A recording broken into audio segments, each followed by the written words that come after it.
Dê uma salva de palmas para Jesus, queridos. Aleluia, amados. Gente, esse aqui é o meu pastor. E eu não me canso de falar isso. Ele fala que nós somos um presente para ele, mas a verdade é o contrário, é que ele é um presente para nós. Deus deu você para nós, Deus deu a pastora Raquel para nós. E nós estamos felizes por ter vocês aqui essa noite, fazendo parte dessa história que vocês já fazem. Um presente. Amém? Amém. Vamos orar, pessoal, vamos orar pelo pastor Marcos, estenda as mãos para cá.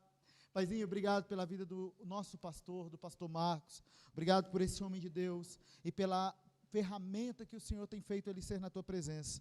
Paizinho, em nome de Jesus, que nós possamos, ó Deus, ouvir da tua palavra, beber da tua fonte, do teu bom depósito na vida deste homem de Deus, Pai, e que nós possamos sair daqui transformados pelo poder da tua palavra, Pai, em nome de Jesus. Amém e amém. Glória a Deus. Amém, gente? Tá ligado? Tá ligado, né?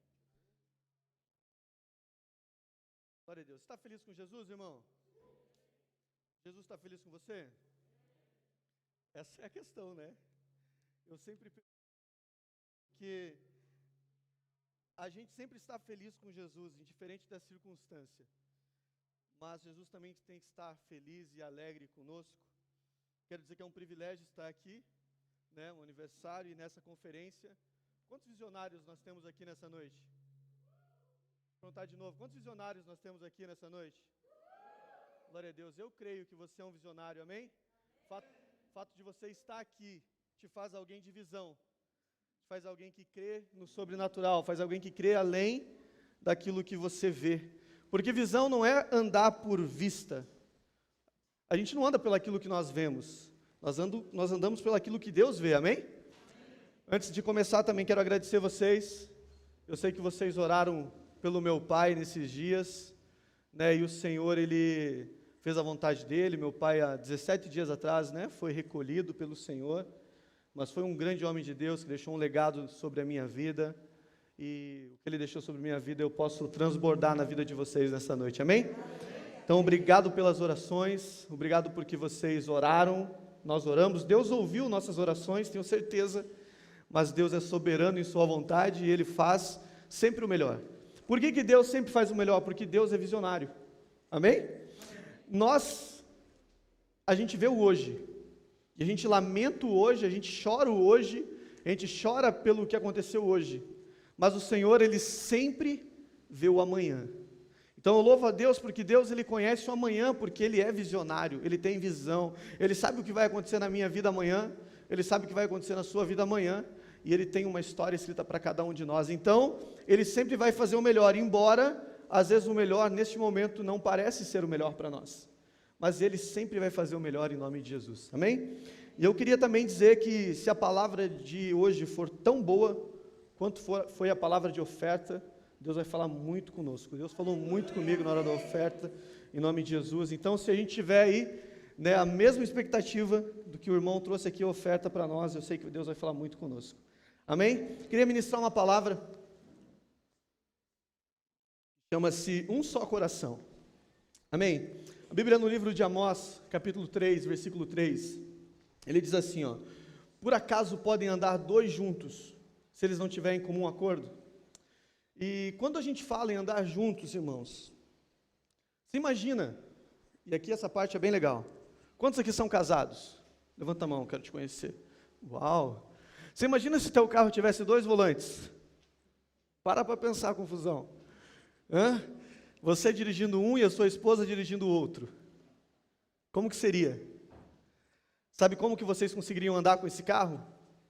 Somente se vocês estivessem em comum acordo. Porque se vocês não tivessem em comum acordo, acidentes iam acontecer todo instante. Então a Bíblia deixa claro para mim e para você que nós não podemos andar juntos se nós não tivermos em comum acordo. Então quando o pastor diz uma coisa e você diz assim, eu não concordo, você não está preparado para andar junto com o seu pastor. Porque você não tem condições ainda de andar com ele, porque você não está em comum acordo. E a Bíblia diz que se você não tiver em um comum acordo, você não pode andar junto com ele. Vou te dar um outro texto que eu gosto muito. Abra comigo, por favor, aí a sua Bíblia. Esse texto aqui é incrível, irmãos, vocês vão gostar. 2 Reis, capítulo 10, o versículo é o 15.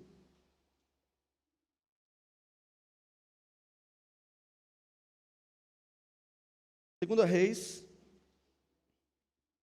10, 15. Esses dias alguém falou para mim, pastor, eu não preciso concordar com tudo, eu só preciso obedecer. Falei, ok, você vai ser um homem obediente, mas ainda assim não terá a minha visão, ainda assim não terá o meu coração. E a gente não pode andar por muito tempo juntos se nós não estivermos em concordância. 2 Reis 10, capítulo 15, diz assim: partiu dali ao encontro a Jonadab, filho de Recabe, que lhe vinha ao encontro. Jeú saudou e lhe perguntou: tens um sincero coração para comigo, como o meu é para contigo? Respondeu Jonadab: tenho. Então, se tens, dai-me a mão. Jonadab lhe deu a mão, e Jeú fê-lo subir consigo ao carro. Deixa eu orar com vocês. Senhor, obrigado. Obrigado por esses textos, obrigado por essa palavra, obrigado porque o Senhor é bom o tempo todo, e o tempo todo o Senhor fala conosco. Nós queremos que o Senhor fale conosco nessa noite, em nome de Jesus. Amém. Olha que interessante essa palavra. Lembra que a gente está falando de ter um só coração, amém? A Bíblia diz que Jonadab, ele estava com o seu carro caminhando, né? E ele encontra Jeú. Quando ele encontra Jeú, ele diz assim: Jeú, deixa eu te perguntar um negócio. O seu coração é para com o meu coração, igual o meu coração é para com o seu? E aí ele diz assim: sim, o meu coração é igual ao seu. Diz assim: então me dê a sua mão, e nós vamos andar junto. Quando eu leio esse texto, querido, eu entendo que eu e você precisamos ser, para depois fazer. Porque se nós não somos, não tem sentido nós fazermos. Se o meu coração não está em comum acordo com o coração daquele que tem a visão, eu não posso dar a minha mão. Então muitas vezes a gente pensa assim, ministerialmente falando, eu vou trabalhando, eu vou fazendo, e de repente eu encontro a visão. Não, não é assim que funciona.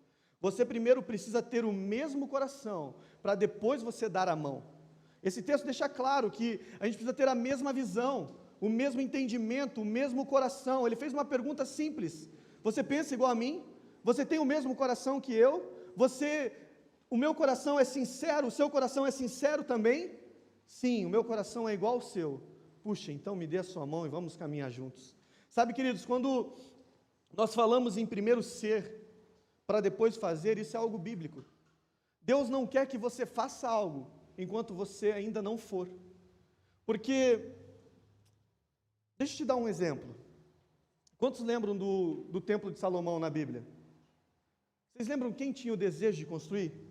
Davi. Mas Deus falou para Davi: Davi, você não é o homem para construir esse templo. Você não pode construir esse templo. Mas o seu filho pode, porque o seu filho será um cara tranquilo, de paz. Nas suas mãos tem muito sangue, você não pode, você não é a pessoa adequada. Então tem uma pessoa adequada para cada coisa que Deus tem para fazer. Mas para que nós sejamos um visionário, essas coisas têm que estar realmente bem implícitas em nós. Sabe, eu tenho que primeiro ser aquilo que Deus deseja, para depois eu fazer. Vou te dar um exemplo. Eu sou pastor local, amo a minha igreja. Aliás, quero agradecer aos irmãos que estão comigo, que estão comigo aqui. Obrigado, vocês são bênção na minha vida. Amo cada um de vocês, amém? Então, primeiro preciso ser alguém em Deus, para depois fazer algo para Deus. Vou dar um exemplo para vocês. Eu sou pastor. Você já viu pastor fazendo missões? Sim ou não? Sim, a gente faz. Mas a gente faz igual um missionário? Sim ou não? Não, por quê? Porque o missionário, ele nasce um missionário. Missionário, ele não é feito. A gente tem até escolas preparatórias, mas essas escolas, elas servem para despertar o chamado que já há em nós. Então, eu preciso ter nascido um missionário, para que eu tenha o desejo de fazer missões. Deixa eu te contar um negócio. Eu não consigo dormir uma noite longe da minha família. Meu pai era caminhoneiro, tentou me fazer caminhoneiro. Fui viajar com ele um dia, depois de casado. Me lembro que nós paramos num posto, devia estar uns 1000 quilômetros longe de casa. Falei para ele assim: pai do céu, estou com uma vontade de ir correndo até lá em casa para ver minha família. Não sirvo para esse negócio, né? Não quero, te amo, mas a hora que o Senhor me levar para casa, eu vou desistir. Para mim não dá. Por quê? Porque eu não nasci para aquilo. Então eu preciso ser alguém em Deus, para depois eu fazer. O grande erro nosso é que a gente quer ir fazendo e alinhando a vida no meio do caminho. E com Deus não é assim que funciona. Deus, ele precisa que nós sejamos, para depois fazermos. Vou te dar um texto que eu gosto muito, que está no livro de Êxodo 39, 30. Depois eu vou ler mais um texto de coração. Mas primeiro vamos aqui no Êxodo 39, 30 e você vai entender algo. Êxodo 39, 30. Abre comigo aí, por favor. Diz assim, ó. Também fizeram de ouro puro uma lâmina de coroa sagrada, e nela gravaram a maneira de gravuras de sinete. Santidade ao Senhor.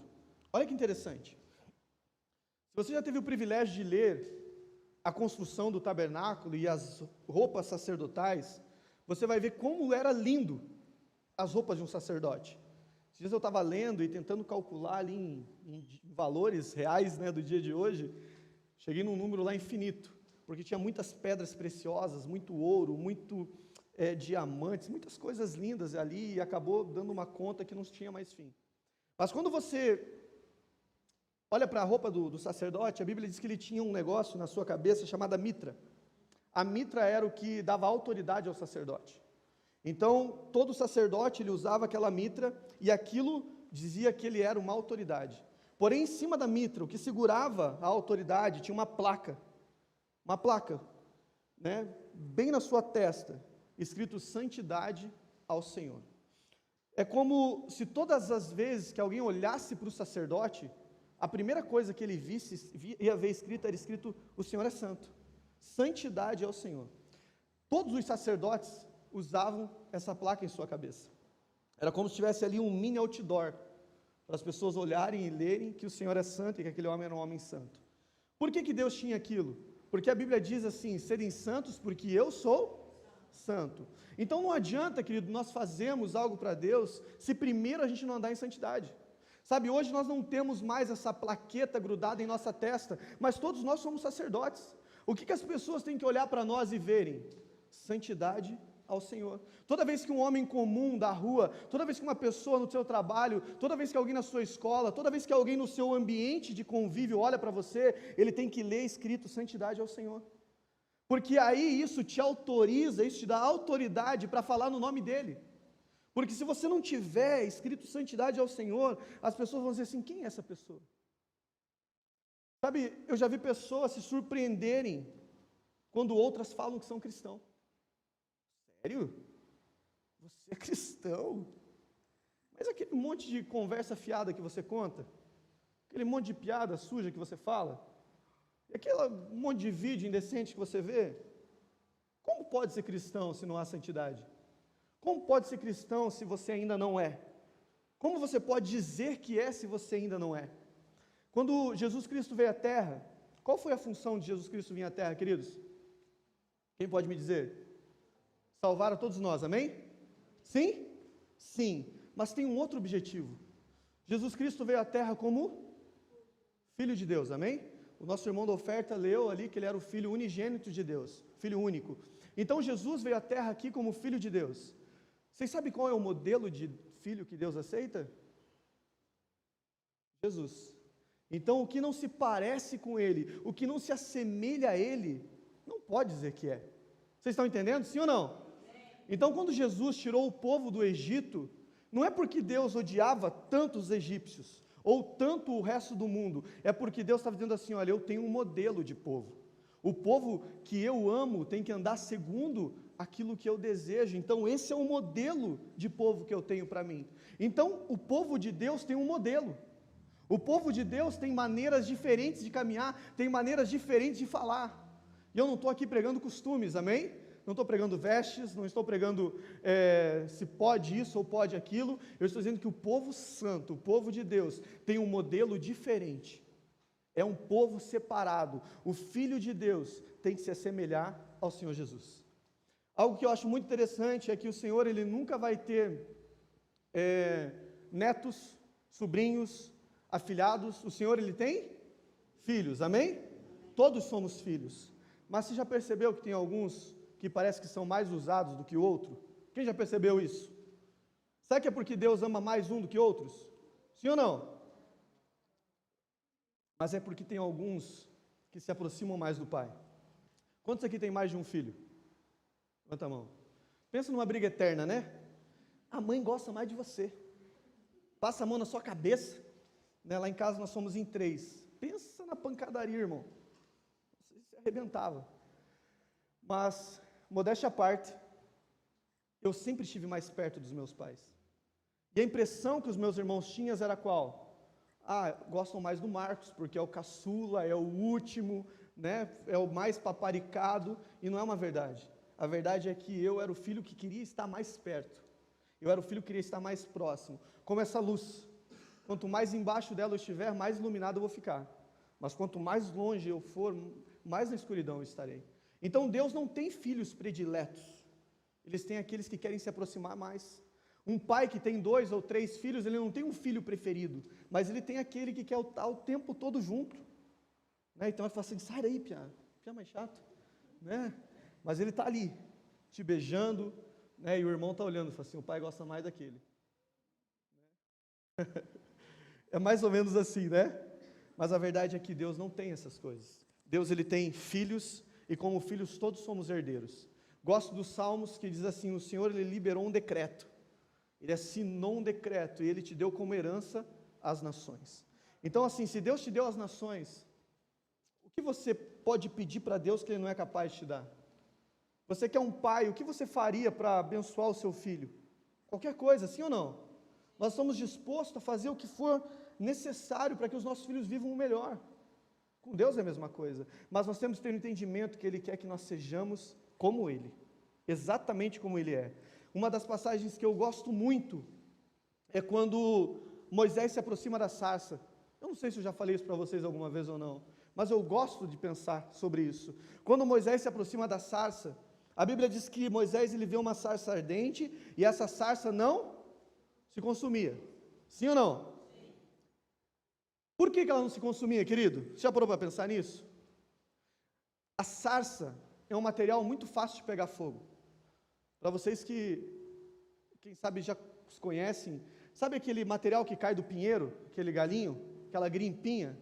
A sarça é algo muito parecido com aquilo. Você já colocou fogo naquilo? Quanto tempo leva para aquilo ser consumido? Rapidinho. Então a sarça era um material muito parecido com aquilo. Você imagina um material como aquele no deserto, pega fogo toda hora. Então o que Moisés ficou admirado, não era a sarça pegar fogo, porque aquilo era comum. O que Moisés ficou admirado era a sarça não se consumir, era ela não se apagar, nunca. Então Moisés falou assim, cara, por que aquela sarça não se apaga? Esse aqui é a minha versão, tá? A versão Marcos. Cara, por que não se apaga aquela sarça? Puxa, eu preciso ver. E a Bíblia diz que ele vai até a sarça pegando fogo, e quando ele chega perto da sarça, o Senhor fala com ele. O que o Senhor fala? Tire suas sandálias, porque o lugar que você está é santo. Sabe o que Deus está dizendo para mim e para você? Sabe o que não deixa o fogo apagar? Sabe o que não deixa o fogo ser diminuído ou ele apagar? Sabe o que mantém o negócio queimando o tempo todo? Santidade. Então diz assim, cara, se você quer se queimar, se você quer queimar, se você quer ter esse fogo ardendo dentro de você o tempo todo, seja santo. O problema é que a gente quer fazer as coisas para o Senhor com a vida que a gente tem. Dias eu vi alguém dizendo assim, é muito difícil servir a Jesus. É difícil servir a Jesus, irmão?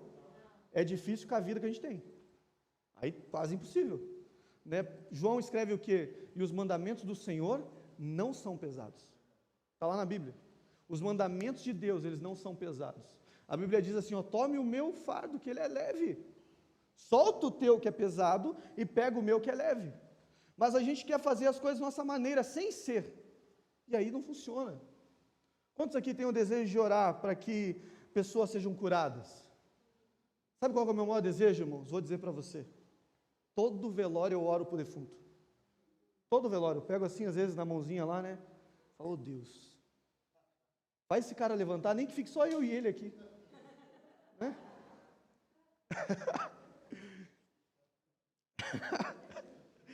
Ai, Jesus. Faz esse cara levantar, Senhor. Se todo mundo correr e morrer mais algum, a gente ora pelos outros. Mas eu oro sempre. Eu tenho esse desejo. Eu tenho o desejo de orar por um paralítico e ele levantar. Mas sabe quando isso vai acontecer? Quando a minha santidade for igual ao do Senhor. Jesus orou para mortos e ressuscitaram. Jesus orou para paralíticos e eles levantaram. Uma vez eu estava num evento chamado Sobrenatural. Nós estávamos buscando, a gente estava jejuando e tinha um paralítico assim, ó. E por isso que a gente tem que ser igual ao Senhor, porque o Senhor, Ele é visionário. Amém? O Senhor, Ele não tem medo. O Senhor, Ele é ousado. E tinha um paralítico assim, Deus falou para mim assim, ora por ele. E eu estava indo, mas eu fiz igual o Pedro. Pedro estava indo sobre as águas, amém? Mas aí eu comecei a pensar assim, e se o cara não levantar? Já parei, né? Falei assim, Deus, e se eu orar lá e vai estar todo mundo olhando? E se o cara, né? Se eu falar levanta e o cara não levanta, e aí comecei a afundar, irmãos. Comecei a afundar. Enquanto eu estou afundando, sai um cara correndo, vai lá e pega na mão do paralítico, levanta e os dois saem correndo. Falei, cara, Deus queria usar a minha vida para fazer aquilo ali. E eu... Cara, que desespero, eu orei tanto para que esse dia chegasse. E quando chegou, eu não tive a visão que Deus teve. Eu fiquei olhando para a circunstância. Eu fiquei olhando para o lado. Eu fiquei olhando para as coisas que podiam dar errado. E não coloquei a minha visão. Eu não fui visionário como o Senhor é. O Senhor já tinha decretado que naquele dia aquele cara ia andar. Quem sabe Deus tinha falado até com outros caras antes de falar comigo. E eles tiveram a mesma dúvida que eu tive. Mas quando Ele usou um visionário, o milagre aconteceu. Você quer fazer milagre, sim ou não? Seja visionário. Não tenha medo. Seja ousado. Seja alguém que faz as coisas no Senhor. Seja santo como o Senhor é. Jejue, se consagre, busque. Teve um pregador americano muito famoso. Ele usou uma frase, e essa frase sempre mexe comigo. As pessoas perguntavam para ele assim, como que os discursos deles traziam tanta conversão. E ele falou assim, eu não sei. Eu apenas me coloco em chamas e eles vêm para me ver queimar. As pessoas vêm para me ver queimar. E aí, irmão, quando você está em chamas, todo mundo que chega perto de você também é incendiado. Não tem como. Quando você vive o sobrenatural, quando você vive a presença de Deus, as pessoas são transformadas. Você chega em alguns lugares, as pessoas ficam olhando para você, sim ou não? Sabe por quê? Porque elas desejam ter o que você tem. Elas querem ser como você. Você já ouviu aquela pergunta assim, o que você tem? Quem já ouviu essa pergunta? Cara, teus olhos há diferente. E a Bíblia diz que há fogo nos olhos do Senhor Jesus, porque Ele queima o tempo todo. Querido, que haja fogo nos seus olhos nesse dia, amém? Que as pessoas possam olhar para você e falar assim, cara, por que tem esse brilho dentro de você? Eu quero isso para mim. Eu quero ser assim como você. Sabe que eu cheguei assim, queridos, e eu estou falando, deixa eu falar um negócio para vocês. Tudo que há de bom em mim chama-se Jesus, tá? Se tirar Jesus, não sobra nada. Então, tudo que é de bom em mim chama-se Jesus. E eu cheguei assim num lugar, no bairro que eu moro, que eu não posso ir comprar pão a pé. Porque se eu for comprar um pão a pé, encontrar alguém, eu vou ficar conversando com aquela pessoa, irmão. E qual vai ser o assunto? Jesus. O que eu vou estar fazendo? Falando de Jesus. Essa semana eu conversava com o Wagner, meu discípulo que estava ali, e eu falei para ele assim, cara, sempre que você puder, filho, fale do rei e fale do reino. Sempre que você tiver uma oportunidade, fale do rei e fale do reino. Sempre, sempre. Então o nosso assunto, queridos, é o rei e o reino. Nós precisamos ser isso, precisamos viver isso. Vamos ter um só coração com o Senhor Jesus. Quem já cantou aquela música que diz, dai-me um coração igual ao teu? Né? E aí a gente não presta atenção no que canta. Um coração disposto a obedecer, um coração disposto a abrir mão, a renunciar, a não viver mais minha vontade, porque um coração igual ao de Jesus é isso. Então eu e você precisamos ser como o Senhor. Precisamos viver como o Senhor viveu. Às vezes a gente pensa que fomos criados para tal função. Vou dar um exemplo da minha esposa. Estudou durante muitos anos, se formou em Direito. Amém? E durante um tempo, na cabeça dela, ela tinha sido criada para ser advogada. Mas Deus não criou ela para ser advogada. Deus criou ela para que no exercício da sua função, ela fosse uma adoradora tão eficaz que impactasse as outras vidas que ali estavam. Então Deus não te criou para ser um administrador. Deus não criou você para você ser um engenheiro, Deus não criou você para você ser um advogado, ou para você ser um pastor. Deus te criou para que quando você estivesse no exercício da sua função, Cristo fosse tão vivo dentro de você, que as pessoas olhassem e falassem, puxa, eu quero me relacionar com essa pessoa. Eu quero os serviços dessas pessoas, eu quero ser como essa pessoa é. Você está entendendo? Sim ou não? Um outro texto que eu gosto muito, e eu só vou citar para você ler depois, está em 2 Reis 5,26. 2 Reis 5,26 vai falar sobre Eliseu e o nome do ajudante profeta? Geazi. Eliseu e Geazi. Naamã, leproso, vai até Eliseu e fala assim, Eliseu, eu preciso ser curado.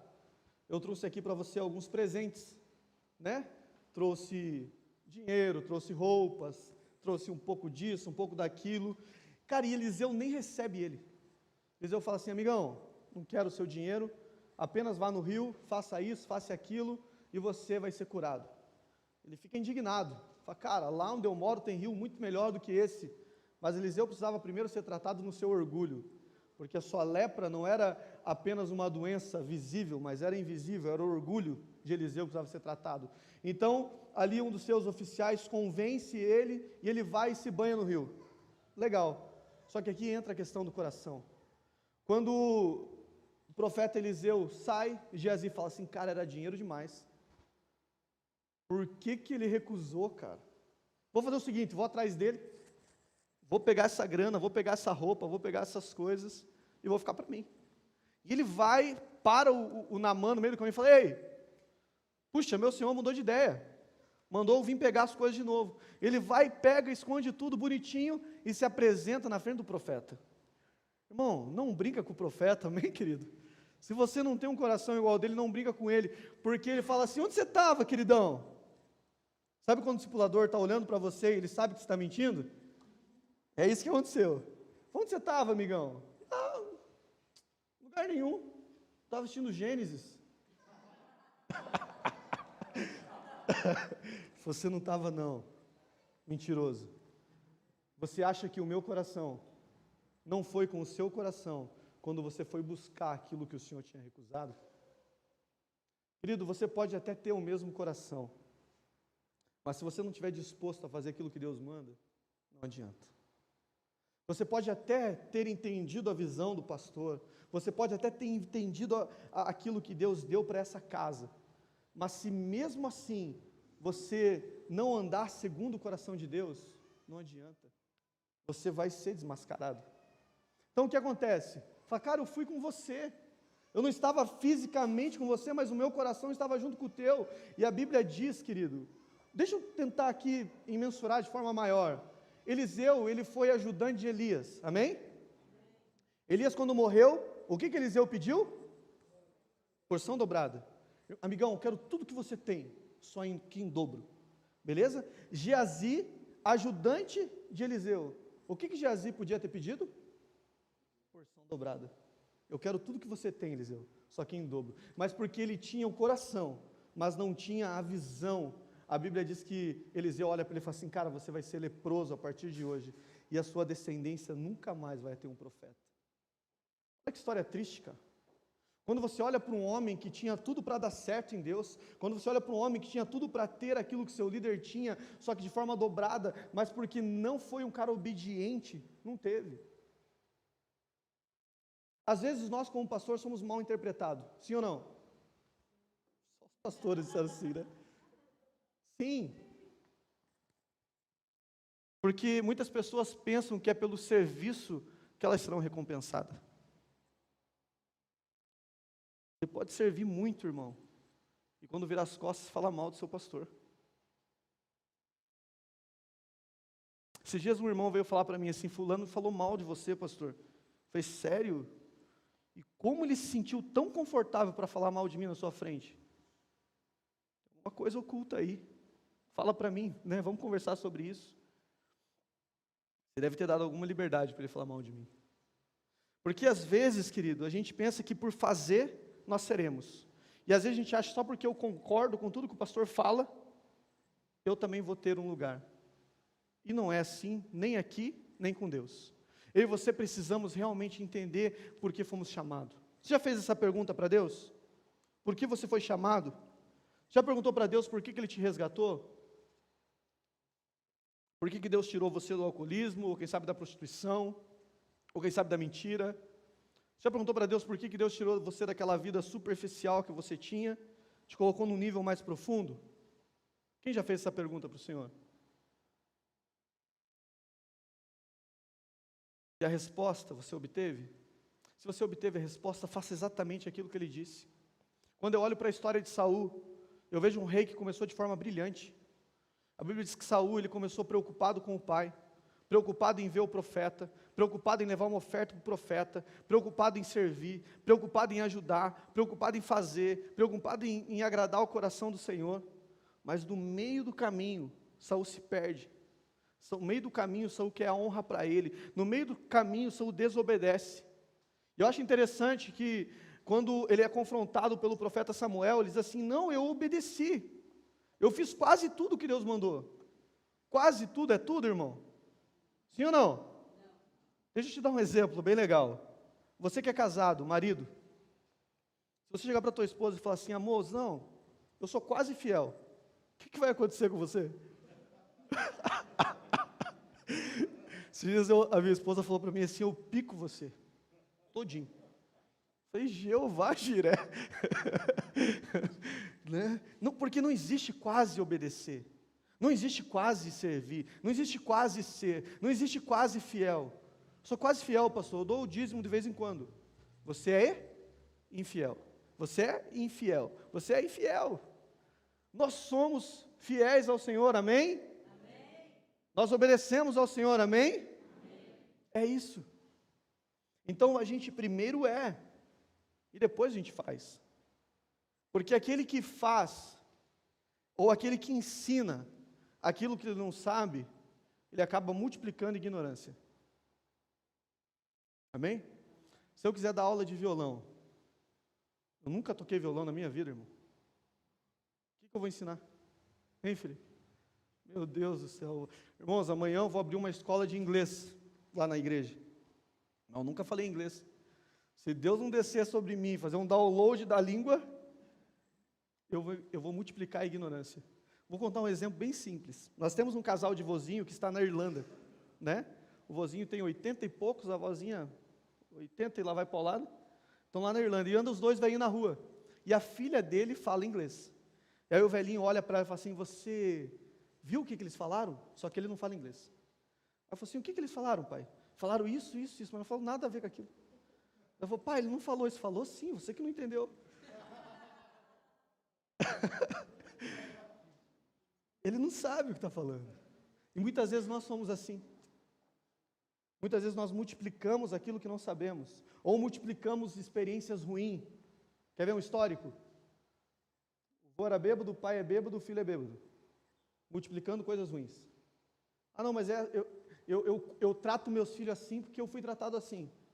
Multiplicando coisa ruim. Não é porque deu errado com você que tem que dar errado com a próxima geração. Vamos enviá-los. Vamos lançar essas flechas. Quer ver um exemplo que eu sempre dou? Quem já se pegou aí, que é pai ou mãe, fazendo exatamente aquilo que você odiava que seu pai fazia com você? Eu já me peguei. Aí o Espírito Santo pega a gente, né? Fala: por que você está fazendo isso se você odiava isso? Está entendendo, querido? Onde eu quero chegar? Nós precisamos ser aquilo que Deus planejou para nós. E o que Deus planejou? Que nós sejamos um adorador por excelência o tempo todo. A sua vida tem que ser um altar de adoração. Quando a Bíblia diz que a arca, quando a gente entende que a arca da aliança não existe mais, e a Bíblia diz que Deus tomou para si, o que isso quer dizer? A arca da aliança era o lugar onde carregava a presença de Deus. A Bíblia diz que aonde eles iam, eles levavam a arca, e onde a arca estava, eles ganhavam as batalhas, ganhavam as guerras, ganhavam tudo que tinha para ganhar, eles ganhavam, porque a presença de Deus estava ali. Quando a Bíblia diz que a arca foi tomada, ela não existe mais, é porque uma nova arca existe. Quem é a nova arca? Diga assim: eu sou o que carrega a presença de Deus. E aonde a presença de Deus está? A vitória, no nome de Jesus. Amém? Então você é aquele que carrega a presença de Deus, querido. Então onde você chega, o ambiente tem que ser tomado, tem que ser contagiado. Onde você chega, querido, milagres têm que acontecer. Amém? Mas para isso, você tem que ser a arca. Para isso você tem que ser aquele que carrega a presença de Deus. Para isso você tem que ser aquele que executa a vontade de Deus. Amém? Amém. Deixa eu ler mais um texto aqui. Lucas 20, não vou ler, só vou citar. Lucas 22, 32, anota aí. Vou ver se você é um visionário ou não. Lucas 22, 32, Jesus está tendo uma conversa com Pedro. Pedro é um dos meus personagens preferidos, porque Pedro parece muito comigo. Pedro era o maior picareta que podia ter sido encontrado por Jesus. Aliás, Jesus é um cara muito visionário, porque quando você olha os discípulos que ele escolheu para andar com ele, tem que ser alguém que tem visão. Pelo amor de Deus, cara, quando você vai ler a história dos discípulos, você vê que ele escolheu os piores homens que existiam na época, para andar do seu lado e trazer o evangelho até nós hoje, 2000 e poucos anos depois. Então Jesus, ele era visionário. Jesus, ele era incrível. E quando você vê esse texto que eu citei agora, Jesus está tendo uma conversa com Pedro. Pedro está andando há 3 anos e meio com Jesus. Aqui é horas antes da crucificação. Jesus olha para Pedro e fala assim: Pedro, seguinte, cara, depois que você se converter, você precisa fortalecer os seus irmãos. Isso me choca, porque eu entendo que alguém pode andar com Jesus e não ser convertido. Eu entendo que alguém pode ouvir palavras de um mestre como Jesus e não as praticar. Eu entendo que alguém pode ser discípulo e não ser convertido. Como é que pode? Pedro é esse cara. Então, Pedro continua dizendo, fala: Senhor, você está maluco, eu sou disposto a morrer por ti, se precisa ir para a sepultura agora, pelo seu nome eu vou. Na versão do Marcos, de novo, ele diz assim: sabe de nada, inocente, ainda hoje você vai negar que me conhece 3 vezes. E ele afirma de novo, fala: não, Senhor, eu morro por ti, né, estou até com a espada aqui. Depois ele corta a orelha do cara, né, com a espada. Assim: não, você vai me negar. A história continua. Pedro nega uma, Pedro nega 2 e Pedro nega 3. A Bíblia diz que quando Pedro nega a 3ª vez, eu acho fantástico isso, a Bíblia diz que Jesus ele estava percorrendo um caminho que era conhecido como o caminho da vergonha, onde todos os criminosos que iam ser crucificados precisavam passar por esse caminho. Nesse caminho eles eram apedrejados, eles eram açoitados, cuspiam neles, jogavam coisas nele, e Jesus está percorrendo o caminho da vergonha até o lugar da crucificação. E quando ele está percorrendo esse caminho, a Bíblia diz que Pedro nega a 3ª vez e o galo canta. E quando o galo canta, a Bíblia diz que os olhos de Pedro e os olhos de Jesus se cruzam. E agora vamos ver se a gente é visionário ou não. O que o olhar de Jesus disse para Pedro? Picareta. Não falei que você ia me negar? Foi isso? Não. Porque esse é um olhar de quem não é visionário. O olhar de Jesus foi assim: Pedro, você me negou, amigão. Eu já tinha te avisado que isso ia acontecer. Mas não desanime. Fique firme, eu ainda tenho uma história para escrever na sua vida. A minha história com você não acaba aqui. Daqui 3 dias eu vou ressuscitar, amigão, e eu vou fortalecer você. Você vai ter um encontro comigo, eu vou restaurar a sua vida. Amém? Foi isso que o olhar de Jesus disse. Num olhar, Jesus disse tudo isso para Pedro. Mas o nosso olhar, quando nós não temos um olhar de visão, nós vamos assim: ah, Jesus condenou Pedro. Porque é isso que nós faríamos. O que você faz quando alguém te trai, irmão? Como que você olha para essa pessoa?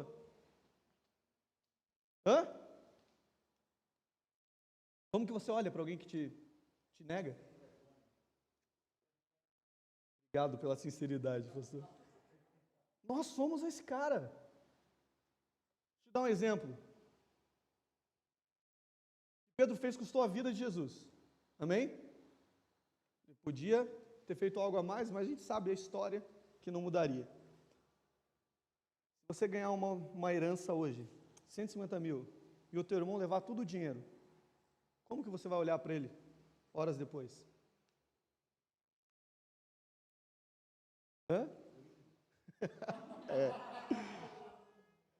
Sim. No mínimo a gente vai querer matar ele, irmão. Cadê meu dinheiro? Você me roubou, eu vou chamar a polícia. E não está errado chamar a polícia. Não está errado requerer aquilo que é seu. Mas eu estou dizendo que o nosso Senhor não é assim.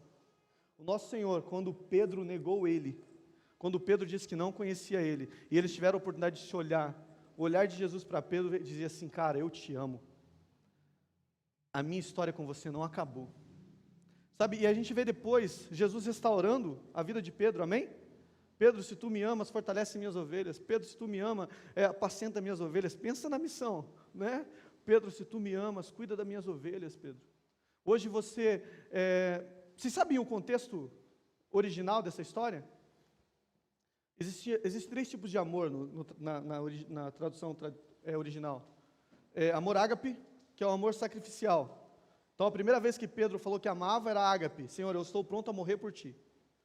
Amor filéu, que é um amor de irmão. Eu amo você. Quando você fala para o teu irmão assim, eu te amo, você está dizendo assim que você ama ele filéu. Amém? E o amor eros, que é o amor quando o homem quer se relacionar com a sua esposa. Você fala assim, amorzinho, né? Ei, aí é eros, né? Então, Pedro, nesse texto, quando Jesus pergunta para Pedro, Pedro, tu me amas? Jesus está confrontando ele, dizendo assim, Pedro, você falou que me amava ágape. Você me ama ágape? E aí Pedro responde assim, Senhor, eu te amo filéu. E aí Jesus pergunta de novo assim, cara, você me ama ágape? E ele fala assim, Senhor, eu te amo filéu. E pela terceira vez Jesus pergunta assim, Pedro, você ama filéu? Ele fala assim, Senhor, você sabe todas as coisas. Você sabe que lá atrás eu disse que te amava ágape, e eu não te amava tanto assim, mas hoje eu te amo filéu, é o que eu posso te oferecer. E aí Jesus continua.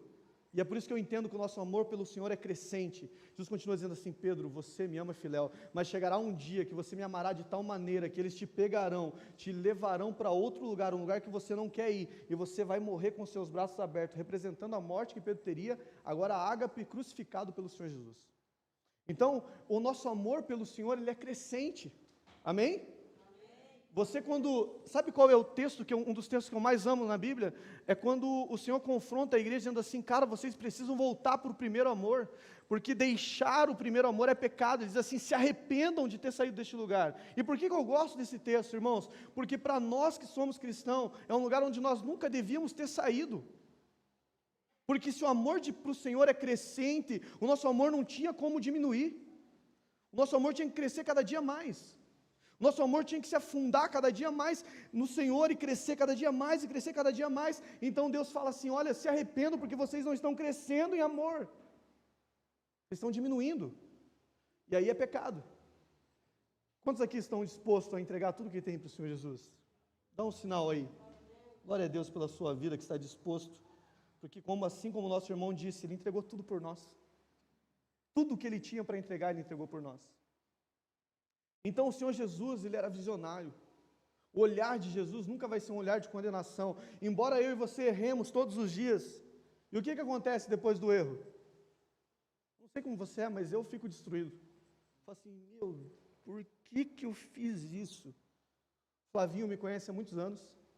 Eu tive problemas com droga durante muito tempo. Né? E quando você está vencendo os vícios, é muito comum o usuário de droga sonhar que está usando droga. Que o desejo é tanto do cara usar, que o cara até sonha que está usando. Pensa num negócio terrível, cara. E aí um dia eu sonhava que estava usando. E quando eu acordava, não existe aquele momento que você ainda está ali meio no seu inconsciente, no seu consciente, e você está acordando e eu falo assim, Deus, por que eu fiz isso, cara? Estou já 9 meses sem usar e agora usei. Mas aí você ainda está naquela luta com o seu consciente, você não sabe ainda que era um sonho. Ele de repente fala assim, puxa, graças a Deus era um sonho. Você consegue entender? Sabe, queridos, nós precisamos ser tudo em Deus. Porque se você é tudo em Deus, a Bíblia diz que você vai vencer, sim ou não? Não. A Bíblia diz que você é mais que vencedor em Cristo Jesus. Então Cristo não te garante uma vitória. Cristo te garante que você é mais que vencedor no nome dele. Só que a vitória não é do meu jeito. A vitória não é do jeito do pastorzão, graças a Deus. A vitória não é do meu jeito, graças a Deus. A vitória é do jeito que Ele quer. E o jeito que Ele quer é sempre melhor, porque a Bíblia diz que a vontade dEle é boa, perfeita e agradável. Então, quando não dá certo, irmão, glorifica. Sabe, Davi, ele orou para que Deus não levasse o seu filho. Vocês lembram dessa história? Lembram? Até o último minuto ele orou. Mas quando Deus levou, ele falou assim, louvado seja o nome do Senhor. Você consegue entender? A nossa missão é orar até o último minuto. Vou falar aqui de algo pessoal, eu orei pelo meu pai até o último minuto. Orei, irmãos, mas eu digo, Deus é visionário, Deus conhece o amanhã, eu não. Então louvado seja o nome dele, Deus levou meu pai salvo. Amém?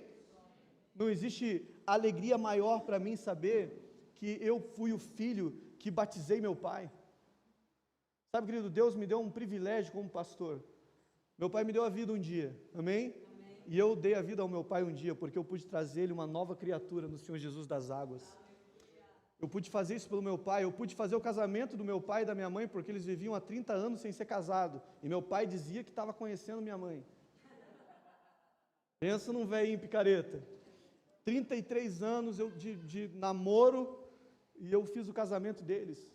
Depois tive o privilégio de ordená-los diácono, consagrá-los a diáconos da casa. Profetizei que eles viveriam tempos de mentoria para pais que tinham filhos com droga, e eles fizeram isso. As pessoas iam até eles e perguntavam assim, como você tirou seu filho disso? E eles falavam assim, não fomos nós, foi o Senhor. E mentoriavam ali como que eram as coisas. Até hoje minha mãe tem feito isso. Sabe, queridos, então, deixa eu dizer um negócio para você. Quando você vive o projeto de Deus, e você agora tem um só coração com Ele, as coisas acontecem na sua vida. As coisas acontecem, eu nunca imaginei estar onde eu estou, eu nunca imaginei ter a igreja que eu tenho, eu nunca imaginei ser o homem que eu sou, mas Deus sempre sonhou com isso. Quando Deus me colocou como pastor, eu falei, puxa, vou te contar. Já termino. Sabe como que, esses dias alguém perguntou para mim assim, pastor, como foi o seu chamado? Eu sempre brinco da mesma forma, eu não sei se eu fui chamado, você já passou por isso, com certeza. Sabe quando, Wellington, olha aqui para mim, estou dando tchau para você, beleza? Só que a Raquel, acho que estou dando tchau para ela, ela dá tchau também, né? Eu acho que foi assim meu chamado. Acho que Deus estava chamando o outro, e eu fiz assim, beleza, estou indo. E fui, irmão. E fui. E eu acho que Deus gostou da minha ousadia. Acho que Deus gostou da minha entrega. Acho que Deus gostou do que eu fiz e começou a me abençoar. Começou a me abençoar. Começou a me abençoar. E eu estava no centro da vontade de Deus. Hoje, e aí fui para uma igreja, virei pastor, falei, tá legal aqui, Senhor, eu gosto daqui. Conto sempre lá na igreja que a primeira igreja que nós tivemos, a caixa de som, era na frente de um bar. A caixa de som dos irmãos do bar era maior que a minha. Então tinha hora que eu estava pregando e os irmãos da igreja estavam cantando a música do bar. 60 dias apaixonado. Eu falava, tá bom aqui, né? Vamos pôr uns vidros aqui, vamos abafar, os irmãos do bar não vão atrapalhar mais a gente. Colocamos os vidros, fomos para um lugar maior. Hoje, para a glória do Senhor, irmãos, e eu falo isso que é para a glória do Senhor, nós estamos num lugar onde a nossa igreja tem, o terreno da nossa igreja tem 12 mil metros quadrados. E nós não merecemos, mas nós se dispomos a ser aquilo que Ele quer.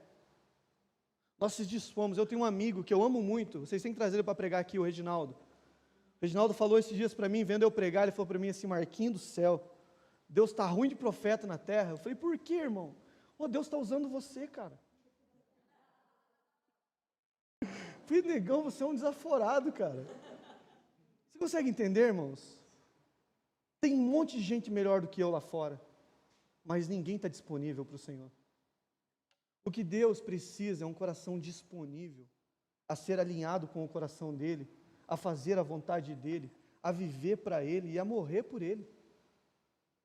Pedro, depois de convertido, irmãos, e eu vou encerrar com isso de Pedro. Pedro, depois que ele entendeu o propósito, a Bíblia diz que a primeira vez que Pedro prega, ele ganha 3.000 pessoas para Jesus. Presta atenção, primeira vez, a igreja cresceu 3.000 membros. A Bíblia diz que a segunda vez que Pedro pregou, ele ganhou 2.000 pessoas. Em 2 pregações de Pedro, a igreja cresceu 5.000 membros. O mesmo Pedro que negou, o mesmo Pedro que falou que não conhecia, entrou no Sinédrio e falou assim, ei, eu sou discípulo daquele cara que vocês mataram.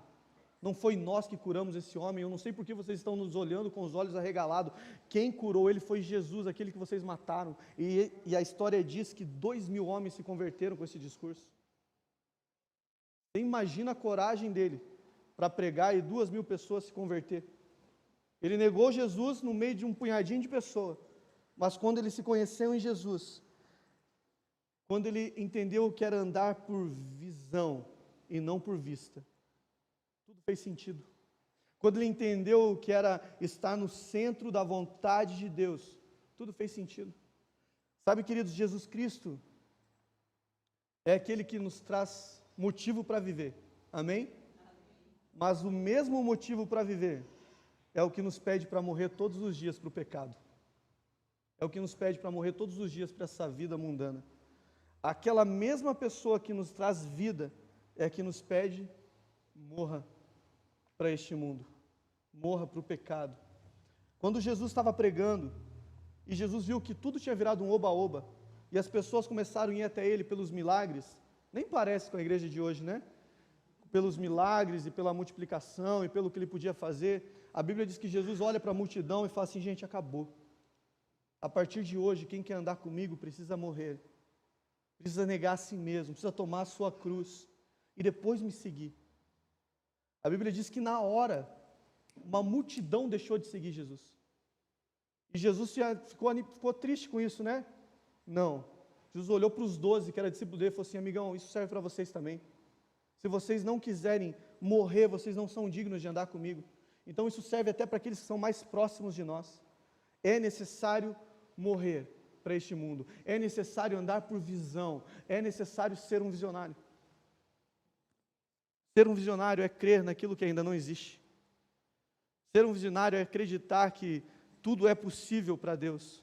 Ser um visionário é acreditar que Deus pode abrir o mar vermelho. Ser um visionário é acreditar que Deus pode fazer o relógio retroceder. Ser um visionário é acreditar que Deus pode curar um morto, pode ressuscitar o morto. Ser um visionário é acreditar que Deus pode mudar a minha vida.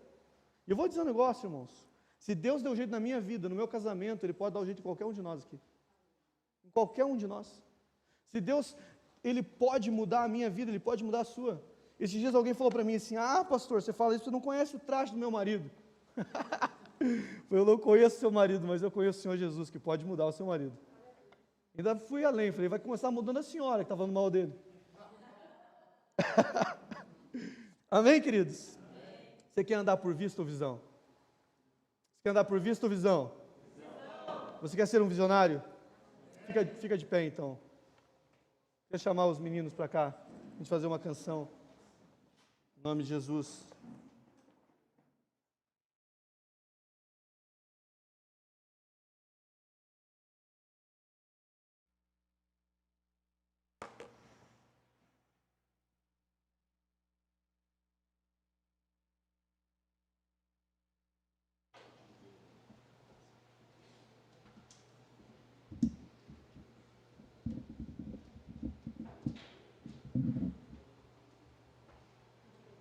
Às vezes a gente vem para a casa de Deus, a gente fala assim: puxa, Deus podia falar comigo hoje. Sim ou não? E aí Deus fala, mas às vezes não é o que a gente queria ouvir. A gente volta triste para casa, achando que Deus não falou. Irmãos, Deus falou conosco. Quem sabe não aquilo que a gente queria ouvir, mas Deus falou conosco. A Bíblia diz que nos últimos dias, o Senhor derramaria do seu Espírito sobre toda a carne. Você crê nisso? Amém? Nós estamos vivendo os últimos dias, irmãos. Tenho dito insistentemente para minha esposa que o próximo evento no calendário do Senhor Jesus é o arrebatamento. Eu acho que está muito perto. Uma das coisas que eu falo sempre para minha esposa, sempre eu falo para ela, que eu vivo todos os dias da minha vida para viver um dia, que é o dia que eu vou poder olhar nos olhos do Senhor Jesus e ouvir: seja bem-vindo, bendito do meu Pai. Eu vivo a minha vida todos os dias para que um dia eu possa olhar para o Senhor e falar assim: nossa, como o Senhor é lindo, como é maravilhoso poder estar na sua presença, como é bom poder estar aqui. Todos os dias da minha vida eu vivo para esse dia, para que eu possa ouvir o Senhor dizer: eu tenho um lugar preparado para você. Mas a Bíblia diz que esse será um grande e um terrível dia ao mesmo tempo. Você já leu esse texto? Você já parou para pensar por que grande e terrível estão na mesma frase? Porque quem sabe para você seja o grande dia onde ele vai dizer, seja bem-vindo, bendito do meu Pai. Ou o terrível dia que ele vai dizer, se afaste de mim, porque eu não te conheço. Eu não sei quem você é. Você nunca andou segundo o meu coração, você nunca andou segundo a minha vontade, você não tem o mesmo coração que eu, e eu não posso fazer nada por você agora, então se afaste de mim. E será um terrível dia, sim ou não? Mas o lado bom de tudo isso é que é uma escolha. Sabe, eu sempre ministro na minha igreja, e eu digo que tudo em nossas vidas são feitos de escolhas. O céu e o inferno é uma escolha. Eu acredito, querido, espera eu terminar para você não achar que é heresia. Eu acredito que o pior do inferno não é o inferno. Eu acredito que o pior do inferno não é Satanás. Será que tem aquele garfão, pastor? Aquele garfão. Eu acredito que o pior do inferno não é a tormenta eterna. Eu acredito que o pior do inferno é você estar lá, sabendo que está lá porque quis.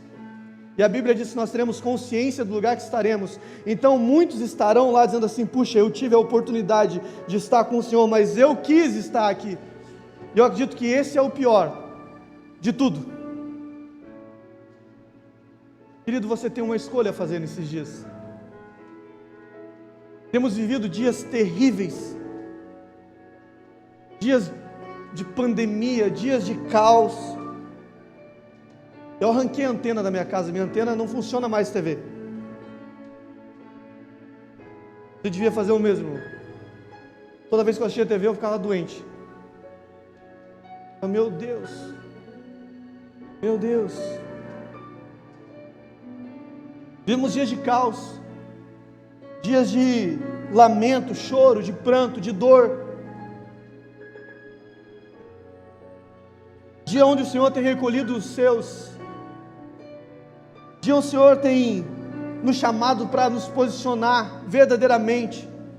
Dias onde o Senhor tem levantado um exército. Queridos, eu não acredito que isso é um castigo de Deus para nós. Eu acredito que isso é um despertar de Deus. Dizendo assim, ei igreja, acorda. Ei, acorda. Desperta. Até quando você não ficar dormindo no fundo de um porão, se o navio está virando? Desperta. Desperta você que dorme. Eu acredito que tudo isso que temos vivido é um grande despertar em nós. Irmãos, até quando a gente vai chorar? E eu não estou falando agora do choro por um luto, mas eu estou falando de um choro por uma vida que não vai para frente, de um marido que não muda, de uma esposa que não muda, dos filhos que não mudam. Até quando a gente vai viver nessa agonia? Deixa Jesus entrar nesse negócio, deixa Jesus entrar na sua família, e eu duvido que ela não vai ser transformada. A gente pode jogar a palavra fora se isso não acontecer, porque a Bíblia diz que aquele que prometeu, ele é fiel para cumprir, amém? Aquele que prometeu não se arrepende, aquele que prometeu não muda, aquele que prometeu vai fazer. Cara, eu fico olhando a convicção de Jó, filho. Jó, com a vida arrebentada, ele diz assim, ó, eu sei que o meu Redentor vive. Eu sei que o meu Redentor vive e que Ele vai entrar em meu favor. Eu sei em quem eu tenho crido. Com a vida destruída, eu sei que o meu Redentor vive. Eu sei que Ele vai entrar em meu favor. Eu sei. Se isso não te inspira, irmão, se a vida de Jesus, se a morte de Jesus, se a ressurreição de Jesus não te inspira, irmão, não há nada no mundo que vai te inspirar. Não há nada no mundo que vai trazer interesse para você. Eu não concordo com a frase que o mundo é mais atrativo que o reino, porque é só quem não viveu no reino para achar um negócio como esse. Eu estou te convidando para ter experiências que você nunca teve. Eu estou convidando para, quem sabe, sair de um lugar de orfandade e reconhecer um pai sobre a sua vida. Eu estou te convidando para ter o Senhor Jesus como aquele que te remiu, te lavou e te resgatou do inferno. Eu não estou convidando você para ter uma vida chata, a não ser que você ache que eu seja chato. A A não ser que você ache que os seus pastores são chatos. Eu estou convidando você para ter uma vida maravilhosa. A Bíblia descreve a nossa vida como uma vida abundante. Abundante é muito, é bastante, é viver bem, é viver em fartura, é viver na presença de Deus, é ter do bom e do melhor.